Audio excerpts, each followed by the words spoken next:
अस्सलाम वालेकुम नाज़रीन, मैं वली रईस एंटरटेनमेंट की तरफ से एक बार फिर आपकी खिदमत में हाजिर हूँ। नाज़रीन, आज मैं जिस शख्सियत के बारे में ये व्लॉग्स बना रहा हूँ उसे लोग ईद का बादशाह कहते हैं, लेकिन ईद का बादशाह ये बाद में बने।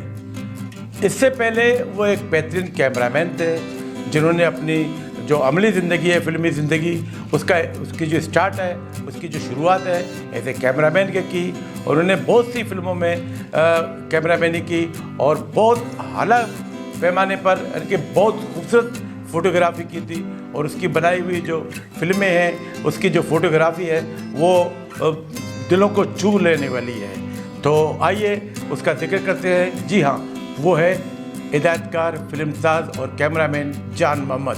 What's today, what will be tomorrow, don't think। कोई तेरा नहीं हम सरदमदम मस्त कलंदर।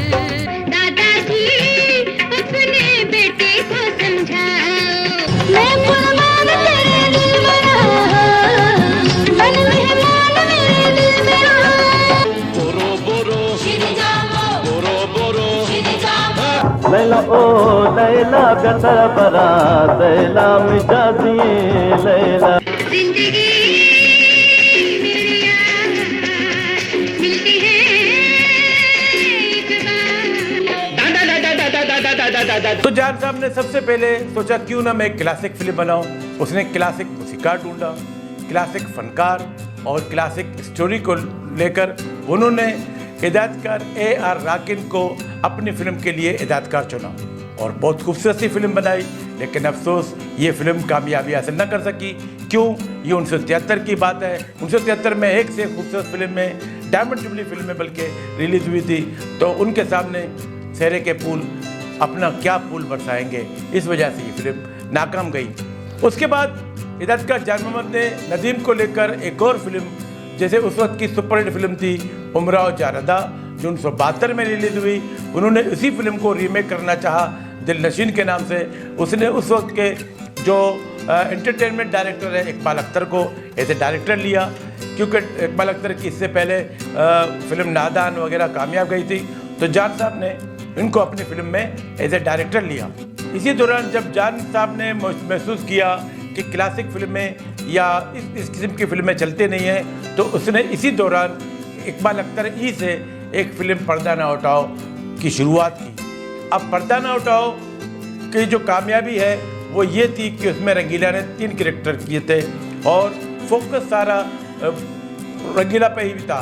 लेकिन इस फिल्म की कहानी, इस फिल्म की डायरेक्शन और बहुत सी इसकी खूबियाँ थी, मौसीकी, गाने, हर चीज़, इस वजह से ये फिल्म बहुत सुपरहिट गई। ये मैंने मुख्तसर जान साहब की जो 3 शुरुआत की फिल्में हैं उनके मुतालिक आपको बताया। तो आइए अब तफसीली इन फिल्मों पे हम तबसरा करेंगे। तू मोहम्मद का वसी है, तू अली है, तू वली है, कोई तेरा नहीं हम सरदमदम मस्त कलंदर। जान साहब की जो पहली फिल्म थी सहरे के फूल, ये 30 मार्च 1973 को रिलीज़ हुई और इसका मेन थिएटर कोहिनूर था। मरकज़ी किरदारों में नदीम, आसिया, निशोर, कवि।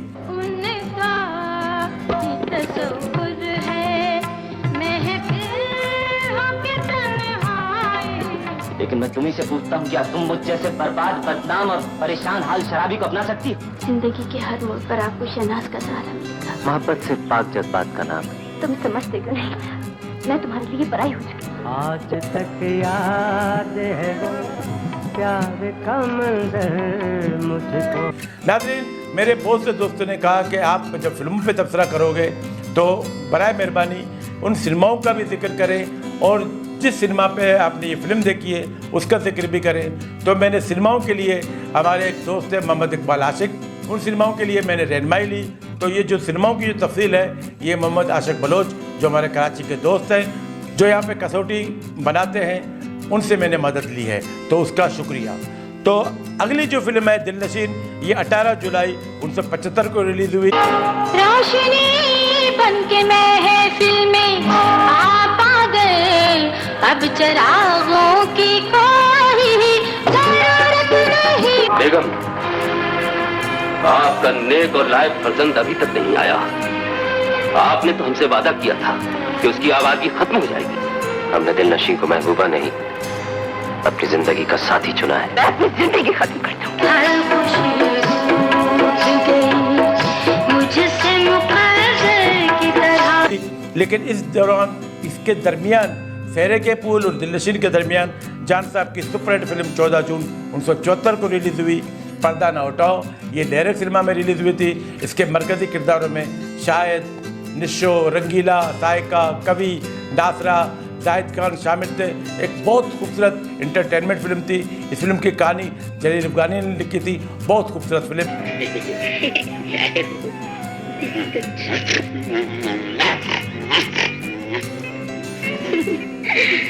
अंडा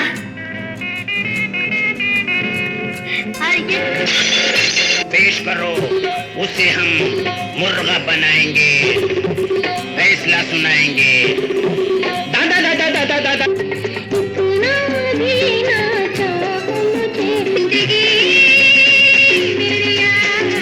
देखो मैं क्या कर रही हूँ। मैं तुम्हारा मिजाज खुदा हूँ। मत बोलो। और इस फिल्म की ये भी खूबी थी कि नेक्स्ट वीक में, फर्स्ट वीक में जितने सिनेमाओं पे ये फिल्म रिलीज हुई थी, तो उसके दूसरे वीक में भी शायद 2-3 सिनेमाओं ने मजबूरी में इस फिल्म को उतार दिया। बाकी तमाम सिनेमाओं ने इस फिल्म को डबल वीक में चलने दिया, क्योंकि ये फिल्म बहुत कामयाबी से चल रही थी। तो पर्दा न उठाओ नेक्स्ट वीक में भी उन तमाम सिनेमाओं पे कंटिन्यू चलती रही, क्योंकि सुपरहिट फिल्म थी। इस फिल्म के गाने थे खासकर नैयर नूर का इतना भी न चाहो मुझे, और इस फिल्म में कैमरामैन ने कुछ अलग से शॉट लिए जो मैं आपको बता रहा हूँ।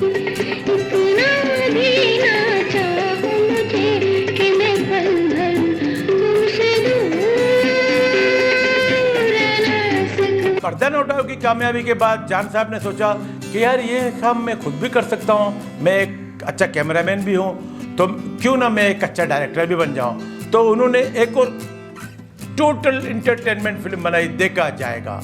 इसकी कहानी भी ज़रा मुख्तलिफ थी, कुछ इंडियन फिल्म से मुतासिर थी। What's today, what will be tomorrow, don't think। शहद की मक्खियों से कौन मजाक करता है साहब। तू भी प्याला चूम ले प्यारे, आज मेरे संग झूम ले प्यारे। रूप बदल कर यहाँ भी आ गए हो। प्यार कभी करना न कम। देखा जाएगा 18 जून 1976 को रिलीज हुई, और इसका मेन थिएटर कोहिनूर था, और इसके ये फिल्म मैंने क्राउन सिनेमा में देखी थी। देखा जाएगा के बाद शाहिद और जान मोहम्मद की जोड़ी मसलसल फिल्में बनाती रही। जान साहब ने शुरू में जो नदीम को एज ए हीरो लिया, लेकिन वहाँ पे उसको वो कामयाबी हासिल ना हो सकी। फिर उन्होंने शाहिद को लेकर मतवातर फिल्में बनाई, लेकिन अफसोस कि ये जो जोड़ी थी बड़ी अच्छी फिल्में बनाते थे, लेकिन न जाने क्यों इनकी फिल्मों ने बहुत कम कामयाबी हासिल की, सिवाय जो शुरुआत की जो फिल्में थी पर्दा न उठाओ, देखा जाएगा और आमना सामना। आमना सामना भी बहुत अच्छी स्टोरी थी। इस फिल्म में शाहिद का जो किरदार था बहुत पावरफुल था। ये समझ लो कि पूरी कहानी शाहिद के ऊपर घूमती है। मजदूर को सिर्फ अपनी मजदूरी से मतलब होता है सेठ जी। दिल से दिल का हुआ आमना सामना। कि तुम औरत के नाम पर वो गाली हो, जिस्मों के कटन में रहने वाली दलाला हो। कोई नहीं पहचाना। तुम्हें भी घर पसंद आया ना माँ? मैं पूछती हूँ, ये घर खरीदने के लिए तुम्हारे पास इतना रुपया आया कहाँ से? सर पे रखा न हाथ ना, तुझको दुआएं दे। कि कौन है दादा जिसका नाम ले तो तुझे शर्म आती है? स्मगलिंग। तुझे ऐसा करने पर किसने मजबूर किया? आमना सामना 16 जून 1977 को रिलीज हुई, और इसका मेन थिएटर नशेमन था। आमना सामना के बाद इसी जोड़ी की, मतलब इसी कास्ट की, शायद बाबरा शरीफ, खाला शरीफ मोटा की एक और फिल्म रिलीज हुई, लेकिन इस फिल्म के जो प्रोड्यूसर थे वो मोहम्मद कवी खान थे। मोहम्मद कवी खान ने इससे पहले भी कुछ फिल्में बनाई, लेकिन वो फिल्में ज़्यादा कामयाबी हासिल न कर सकी। इसी तरह जवानी दीवानी भी एक बहुत अच्छी स्टोरी थी, लेकिन ये फिल्म ज़्यादा कामयाबी हासिल न कर सकी। इसकी वजह यह है कि इस साल मतवातर फिल्में रिलीज़ हो रही थी और सिनेमाओं का भी फुकदान था। इस फिल्म में जो बाबरा शरीफ थी वो माँ बाप की लाडली थी और बड़ी खुदसर थी, और वो कहती थी कि मैं शादी अपनी मर्जी से करना चाहती हूँ। फिर बाबरा शरीफ शाहिद से शादी कर लेती है कि इस वजह से कि ये मासूम सा और भोला साला बंदा है, ये तल्ले लगेगा मेरे। लेकिन इसके बाद फिर शाहिद जब टर्न अप लेता है, वो फिल्म की हाईलाइट थी। इस फिल्म के गाने भी बहुत खूबसूरत हैं, खासकर मधुश्री के जो गाए हुए गाने थे सब इस फिल्म के खूबसूरत थे। और अब क्या बताऊँ सीतामलान जी, अम्मा ने कहा था अब ससुराल जाकर तो सलमा की बात करना। लड़की वालों के हाथ तूफान आ गया तो यूँ समझे भवन में फंसे थे, बड़ी मुश्किल से निकले हैं।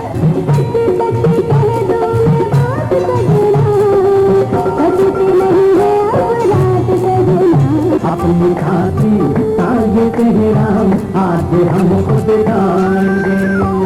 भाई तुम अपना हुलिया बदलने की कोशिश करो, ये तुम्हारा अंदाज, ये लिबास कुछ तो शहराना होना चाहिए। इसे पवत की खाने का काम सौंपिए और रात से ये हांडी रोटी सब कुछ पकाएगी।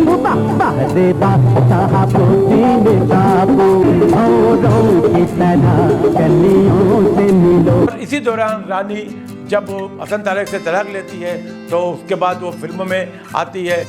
और जब रानी फिल्मों में आती है तो उसे बहुत से डायरेक्टर शाहिद के साथ उसको कास्ट करते हैं, क्योंकि इसकी जोड़ी हसन तारक की फिल्मों में साथ चलती थी। लेकिन यहाँ पे शाहिद ने उसको मना किया कि भी मैं रानी के साथ काम नहीं करूँगा। अब शाहिद के इनकार करने पर वहीद मुराद को हीरो लिया गया, तो बहुत सी खूबसूरत सी फिल्में वहीद के हिस्से में आई। ये वहीद के लिए एक बहुत गुड लक था। फर्क, सहरी, नजराना, तराना और बहुत सी फिल्मों में रानी के साथ हीरो आ गए वहीद मुराद। इन बच्चों को देख के अपना बचपन याद आ गया। अगर रूठ कर गया होता तो मैं उसे हाथ जोड़कर मना लाता। साथी कोई ऐसा मिले जो उम्र भर साथ रहे। गुड, तुम्हारी ये गाना पसंद आई। किसी ने किसी को इतना नहीं चाहा होगा। अपना कोई वास्ता नहीं है साहब, इतनी बड़ी कसम न देते तो आज भी न बताता। अच्छा, परख फिल्म के प्रोड्यूसर थे के हुसैन। ये फिल्म 7 अप्रैल 1978 को रिलीज़ हुई। उसका मेन थिएटर नशेमन था। इसमें आसिफ खान ने एज ए विलन के बहुत अच्छा काम किया और ये एक बहुत कामयाब फिल्म थी।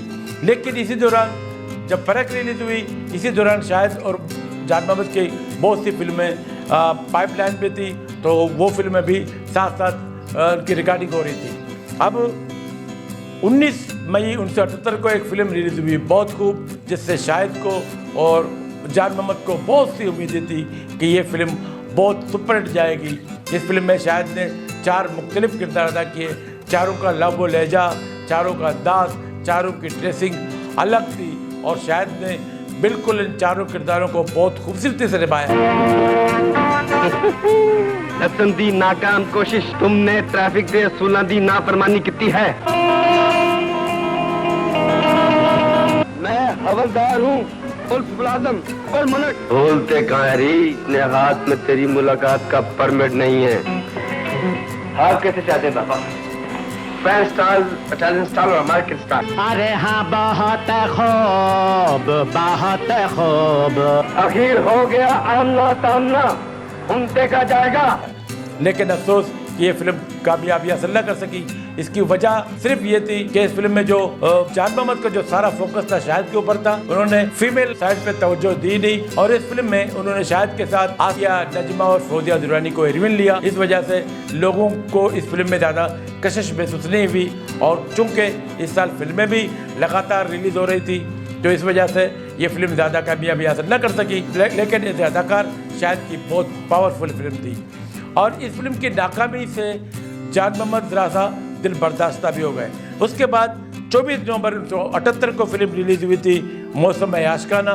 ये भी इसी किस्म की फिल्म थी और यही बाबरा शरीफ, शाहिद और एक्शन और कॉमेडी। इस फिल्म में जरका और अंबर का भाई अली रज़ा भी सेकेंड हीरो थे और शाहिद इस फिल्म में बाबरा शरीफ के साथ इसका पेयर था और दीगर फनकारों में लहरी और शाहनवाज शामिल थे और इस फिल्म की ज़्यादातर शूटिंग कराची में हुई और इसी फिल्म के दौरान शाहिद और बाबरा की शादी भी हुई थी और इसी फिल्म का सेट छोड़कर शाहिद और बाबरा लंदन चले गए थे। फिर वापसी में उन्होंने इस फिल्म का तमाम बकिया काम मुकम्मल किया, लेकिन ये फिल्म ज़्यादा कामयाबी हासिल ना कर सकी। खुदा के लिए तू कहे तो मैं तुझे आंखों में छुपा लूं, दिल में छुपा लूं। अरे माँ, मुझे क्या कह रहा है बोले? मेरा मतलब है गोरी, माँ मुझे फिर ढूंढ निकालेगी, मुझे किसी पोटली में छुपा ले। सुनो लोगो हम तो शहर चले, इस शान से वापस आएंगे। तुम्हारा तो हाथ भी भारी है भाई। फिर कहो क्या कहा घामड़? यानी तुम तो बहुत ही बदतमीज हो। अभी चलती गाड़ी से नीचे फेंकता हूँ तुम्हें, ताकि तुम्हें पता चल जाए कि आदमी और कुत्ते में फर्क क्या होता है। मैं ना ना ना ना ना ना करते मैं प्यार में तेरे बन गई मैं ना। अगली फिल्म 15 दिसंबर 1978 को रिलीज हुई। फिल्म का नाम था आंखों आंखों में। इस फिल्म में शाहिद और शबनम की जोड़ी थी। दीगर फनकारों में खालिद सलीम और नन्ना भी थे। इस फिल्म के गाने बहुत खूबसूरत थे। जान साहब ने कराची को बहुत खूबसूरत एक्सपोज किया था। पर्दा उठा के जाने मन, सूरत तो देख ली, दिल में उतर के आ मेरी चाहत भी देख ली। इन फिल्मों की नाकामी से और दिल बर्दाश्त हो गए, लेकिन जान साहब का जो टारगेट था, अगली फिल्म थी वो थी मिस्टर रांझा। ही रांझा को उसने मॉडर्न बना दिया। ही रांझा में जहाँ एजाज बांसुरी बजाता है तो यहाँ शाहिद को बाजा दिया और रानी को कराटे मास्टर बना दिया। तो इसी तरह जान साहब ने कोशिश की कि अपनी इस थ्योरी से एक कॉमेडी फिल्म बनाऊं, लेकिन यह थ्योरी नाकाम गई। तुझे देख के यूं लगता है मुझे मेरे ख्वाबों की ताबीर है। खुशी करने का ये टाइम। तुम्हारे पास आने के लिए कदम को जासूस की नजर से छुपाती हुई आई हूँ। ऐ महफिल के लोगों सुन लो, इकरार मोहब्बत करता हूँ। इश्क के खातिर लोग आग पे नाचे, कैसी शर्म कैसी हया। और बहुत खूब। और मिस्टर रांझा के बाद जान साहब बिल्कुल ही दिल बर्दाश्त हो गए। उन्होंने समझ लो कि फिल्में बनाना ही बंद कर दी as a director, as a producer. और यहाँ मैं एक और वजाहत कर दूँ कि बहुत सी फिल्मों में लिखा हुआ होता है कि प्रोड्यूसर जान मोहम्मद चम्मन और हिदायतकार जान मोहम्मद, तो ये दोनों मुख्तलिफ शख्सियात थे। उसके बाद फिर जान साहब ने एक Pashto film as a produce बनाई, पाता कुर्बान, बद्र मुनीर और खानम को लेकर, लेकिन वह यहाँ पे भी जान साहब को मज़ा नहीं आया। तो जान साहब ने फिल्में बनाना बंद कर दी और फिर लाहौर जाकर उन्होंने कमर्शियल फिल्में बनाना शुरू कर दी।